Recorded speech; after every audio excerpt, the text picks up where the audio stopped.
है कि कैसे हम अपने मन को और दिमाग को ये सिखा सकें कि खुश कैसे रहना है, कैसे हमें दूसरों से काइंडनेस रखनी है, कैसे हमें दूसरों की मदद करनी है।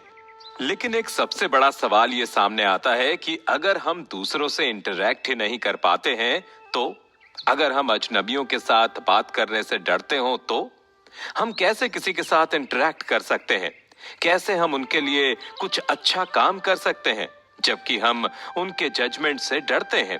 हम डरते हैं कि वो हमारे बारे में क्या सोचेंगे, कहीं हमारे कुछ बोलने से वो हमारा मजाक बनाने लगे तो, कहीं हमारे कुछ करने से वो हमें गलत समझने लगे तो। हम सब कहीं ना कहीं इस दौर से गुजरते हैं, हम सब इस डर का सामना करते हैं।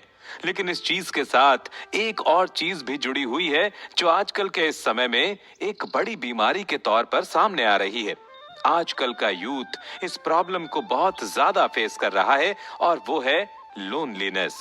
हाँ, अकेलापन। ये शब्द सुनने के बाद आप में से कई लोगों को अपनी सिचुएशन की याद जरूर आ गई होगी। अगर एक सर्वे की बात करें तो उसमें पाया गया है कि हम में से 90% लोग अकेलापन महसूस करते हैं या अपनी पास्ट लाइफ में महसूस कर चुके हैं। लेकिन दलाई लामा कहते हैं कि उन्होंने जिंदगी में कभी भी लोनलीनेस को महसूस नहीं किया।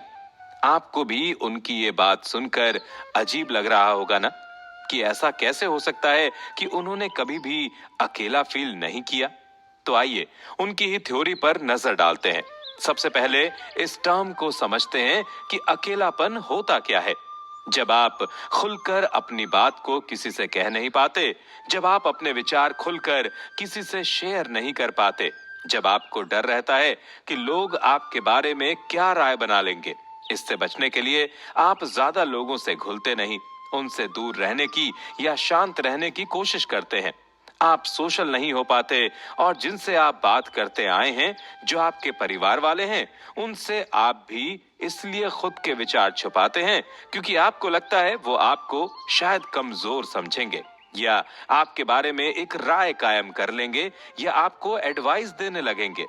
इसलिए आप सबसे दूर होते जाते हैं, जो आपके अकेलेपन का कारण बन जाता है।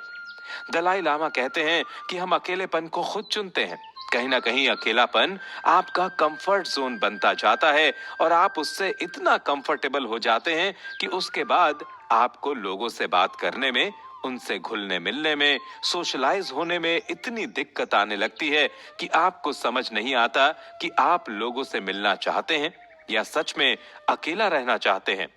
जिन लोगों को लोनलीनेस की समस्या है, उनमें आपको बाकी काफी प्रॉब्लम्स भी दिखेंगी, जैसे उन्हें लोगों से घुलने मिलने में वक्त लग जाता है। ऐसे लोग जल्दी ही किसी पर विश्वास नहीं कर पाते। सोशलाइज होना उनके लिए काफी मुश्किल सा टास्क होने लगता है क्योंकि उन्होंने अकेलेपन को चुना है, तो वो उस चीज से तो गुजर ही रहे होते हैं, लेकिन उनके साथ साथ उन्हें बाकी सारे साइड इफेक्ट्स से भी जूझना पड़ता है, जो आगे चलकर डिप्रेशन और एंजाइटी का रूप ले लेता है। दलाई लामा कहते हैं कि उन्हें कभी अकेलापन फील नहीं होता क्योंकि उन्हें हर कोई व्यक्ति उनकी ही तरह लगता है। उन्हें लगता है जैसा मैं हूं वैसा ही सामने वाला है, जो मेरी प्रॉब्लम है वही सामने वाले की भी दिक्कत है। और इन सब में ज्यादा काम आता है हमारा प्यार भरा अप्रोच, जो एक जानवर को भी अपनी तरफ आकर्षित कर लेता है। अगर आपका बर्ताव प्यार से भरा और लगाव से भरा है तो आपको हर व्यक्ति अपने जैसा ही मालूम होगा, जिसे किसी के साथ की जरूरत है। अगर अपने मन को ये समझा लिया कि उसे भी मेरी तरह किसी की जरूरत है, तो आपके मन से जज होने का, मजाक बनने का और बुरा बन जाने का जो डर होता है वो खत्म हो जाता है। मैं आपको मेरा एक किस्सा सुनाता हूँ।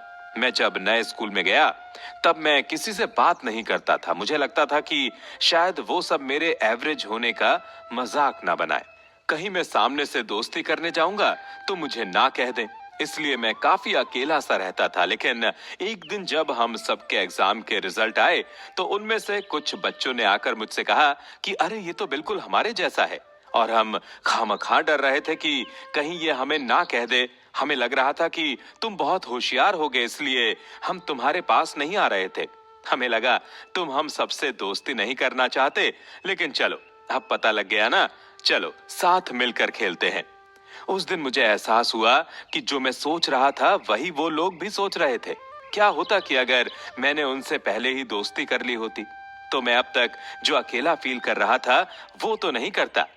दलाई लामा की थ्योरी भी यही कहती है कि हम सब एक जैसे ही हैं, हम सब एक जैसा ही सोचते हैं। इसलिए किसी से भी अगर आप लव और अफेक्शन के साथ बात करते हैं, तो वो भी आपकी तरफ उसी भावना के साथ बात करना पसंद करेगा। इसलिए किसी भी अजनबी से बात करने से पहले आप ये सोच लें कि मैं और वो एक ही तरह से सोचते हैं, एक ही जैसे हैं। हाँ, हो सकता है आपको सारे लोग एक जैसे ना भी मिलें। हो सकता है कई लोग नेगेटिव थॉट्स को अपने अंदर भरे हुए हों, लेकिन उस वक्त भी आपको खुद को यही समझाना है कि ये उनके लिए ही बुरा है। आपको बस पॉजिटिव अप्रोच को ही अपनाना है। जैसे कि हम बात करते आए हैं कि आपको अपने मन को बस पॉजिटिव थॉट्स के साथ ही ट्रेन करना है। जब आप सारे जहान को अपने जैसा मानने लगते हैं, तब आपको सब आपके अपने ही लगते हैं, और अपनों से बात करने में, उनसे कुछ शेयर करने में आपको कोई संकोच महसूस नहीं होता। जब सारी दुनिया आपकी अपनी हो जाती है, तो फिर आपको अकेलेपन का एहसास होना ही बंद हो जाता है। हाँ, हो सकता है कि पहले पहले ये इस प्रोसेस को अपनाने में आपको वक्त लगे। आपको पहले पहले इन चीजों को करने में संकोच हो सकता है, लेकिन जब आप अपने माइंड को इस चीज के लिए ट्रेन करते आते हैं, इस चीज के बारे में बार बार याद करवाते हैं, तो आपका मन और माइंड दोनों ही पॉजिटिव अप्रोच को अपनाने लगता है। तो अगर आपको भी अकेलापन पसंद नहीं और आप भी इस पड़ाव पर प्यार, अफेक्शन और अपनेपन के साथ चीजों को एडॉप्ट करने की सोच रहे हैं, तो आइए साथ में आगे बढ़ते हैं। इस अकेलेपन को अकेला छोड़ देते हैं और बढ़ते हैं हमारे अगले पड़ाव की तरफ। तब तक spread love and don't be lonely.